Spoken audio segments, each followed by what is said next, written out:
রাজনৈতিক অধিকার প্রতিষ্ঠা সমাবেশের সম্মানিত প্রধান অতিথি, বিএনপির স্থায়ী কমিটির অন্যতম সদস্য, বাংলাদেশের রাজনীতির উত্তর নক্ষত্র, বীর মুক্তিযোদ্ধা, সবাইকে করতালির মাধ্যমে আজকে আমাদের এই প্রধান অতিথিকে স্মরণ করে দিচ্ছি।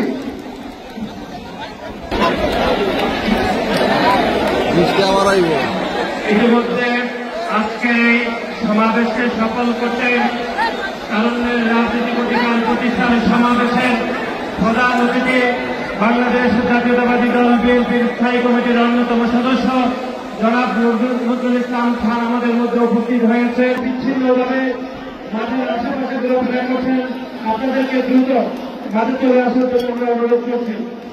আমাদের মধ্যে ইতিমধ্যে উপস্থিত হয়েছেন কারণের রাজনৈতিক অধিকার প্রতিষ্ঠান সমাবেশের আজকের প্রধান অতিথি, বাংলাদেশ জাতীয়তাবাদী দল বিএনপির স্থায়ী কমিটির অন্যতম সদস্য জনাব নজরুল ইসলাম খান আমাদের মধ্যে উপস্থিত হয়েছেন। জনাব নজরুল ইসলাম খান আমাদের মধ্যে উপস্থিত হয়েছেন।